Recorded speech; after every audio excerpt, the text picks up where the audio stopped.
Hey guys, so I'm actually homesick today. It's kind of crazy. Something is definitely up, with the family. I'm sick, Joe's sick, Steele's doing fine, but I actually, took a day today, but, I did have a commitment. I have a 5 week course starting, and today was the first day. So, um, I literally, it took everything that I had in me to roll out of bed and come sit down in this seat and sit on this webinar, which was all about stress, by the way.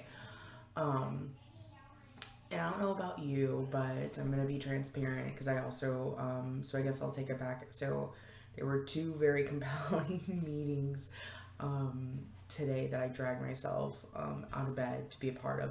One of them had to do with vulnerability, the other had to do with stress. And so, which brings me to why I felt compelled to do this video, because I guess we'll go down that pathway in a second. But so anyways, so I'm not my 100% like woohoo, like balls to the walls. Um, you may hear still going a little crazy in the background. I think they're playing soccer because, as every parent knows, unfortunately, even when you're sick, you have no off days as a parent. So you just gotta grind through it. So when your 4-year-old wants to play soccer indoors, because it's raining outside, you play soccer indoors. So anyways, the whole reason why I'm jumping on here is I wanted to take some time today to talk about stress, good stress and bad stress. And I wanted to say that, stress has been a part of my life for as long as I can remember.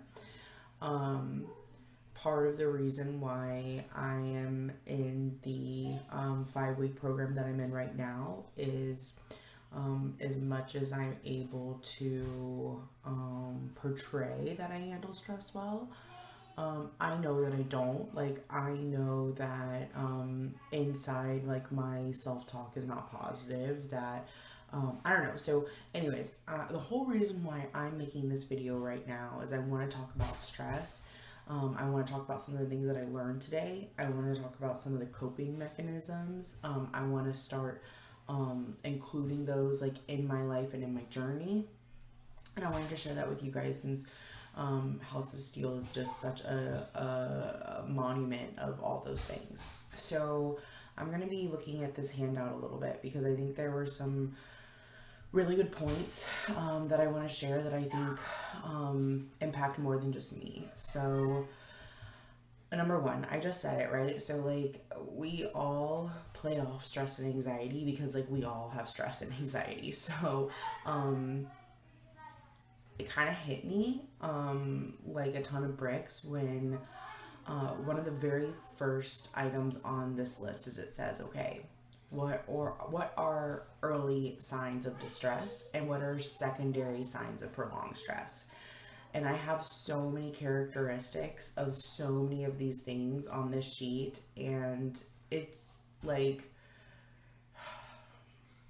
it's scary, but it's also like, okay, I can see that, and how can I start to overcome these things, or start thinking about them differently. So one of the items that I thought was really interesting is there's 4 different types of stress. There's physical, behavioral, emotional, and then your thoughts and your perceptions.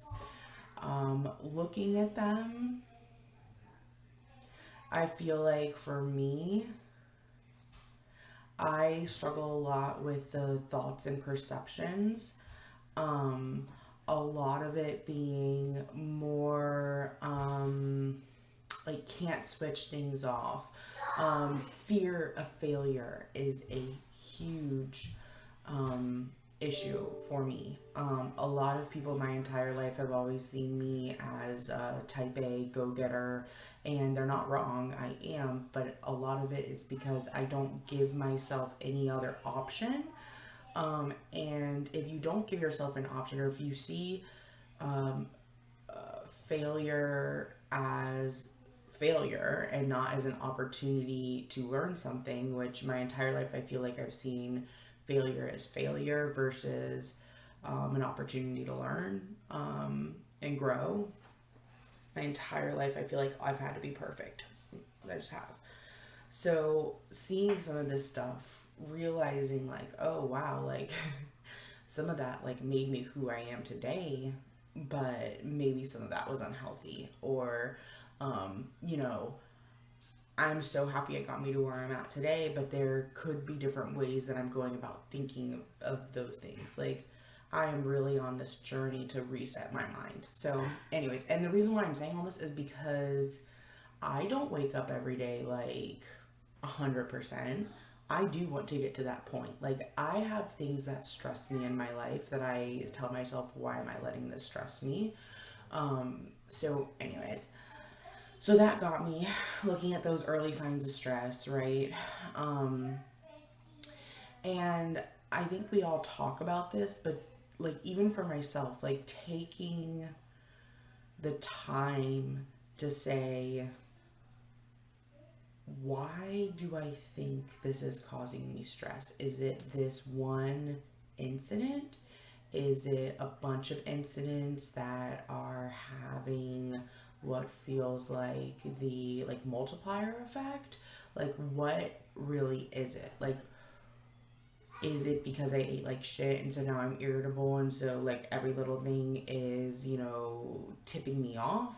Is it because, you know, someone was disrespectful and so now it's got me? Like, what is it? You know, so understanding that. During the session today, you know, I don't know about you guys, but I've had my Apple Watch for some time now, and almost every day I get the notification that says breathe, and almost every day I ignore the notification that says breathe. And I feel like we all know, oh, when you're really stressed or when something's happening, like take a step back and breathe. I don't know about you, but I am normally not a follower of that principle, and I don't understand why. So my commitment to myself now is when I see that come up on my watch, that I actually take that moment of time wherever I'm at and I breathe. Breathing, like, why, like, when we breathe it allows us to feel what our body wants us to know.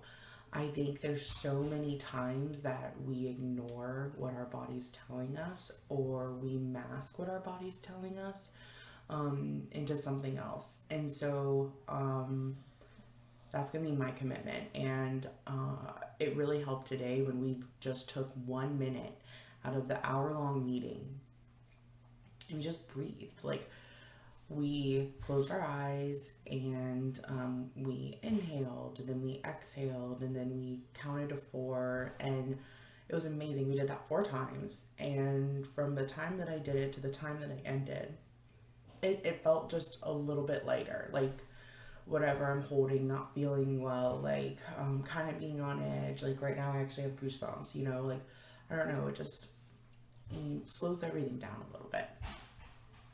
So anyways, so breathing.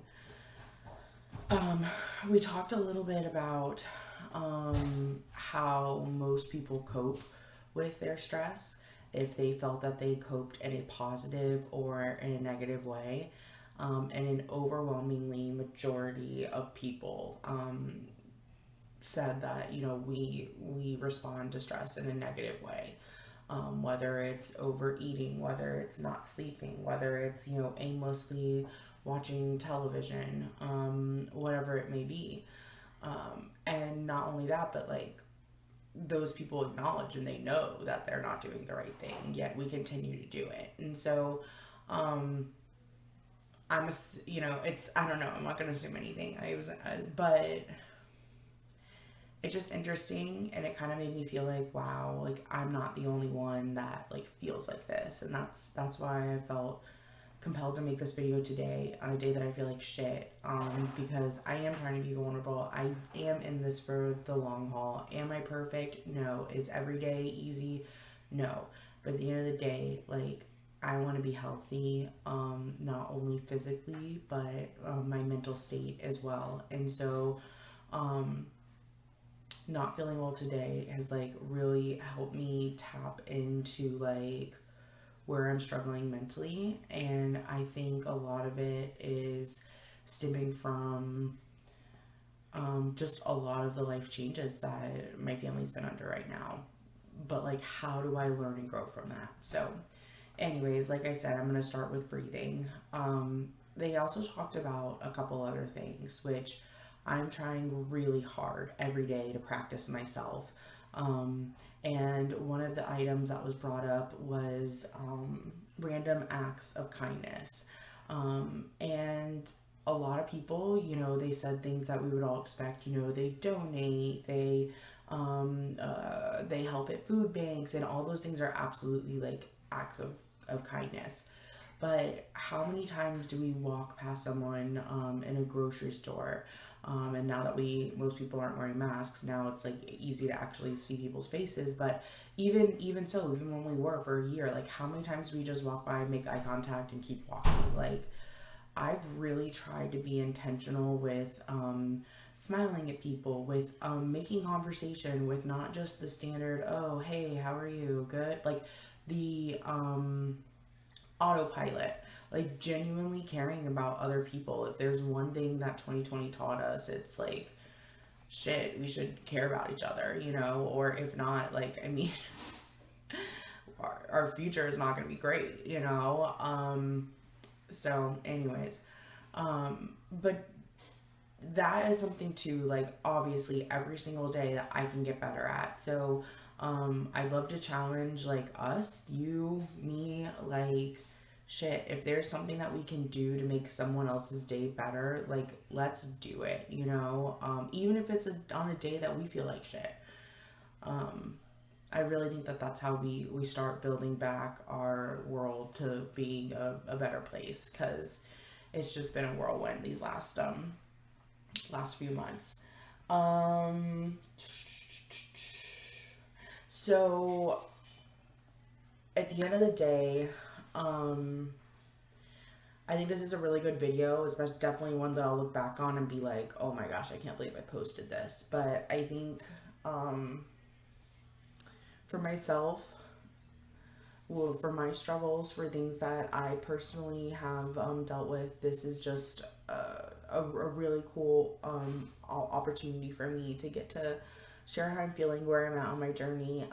Hopefully some of you can relate to some of that. Hopefully some of the stuff that I said, like, you know, resonates. But every day I am a student of life, and this is one of them. So I appreciate you caring enough to watch, to tune in, to hear about what my vulnerabilities are, and kind of where my head's at with everything. So I hope you have an amazing day, and I look forward to spending some time together next week.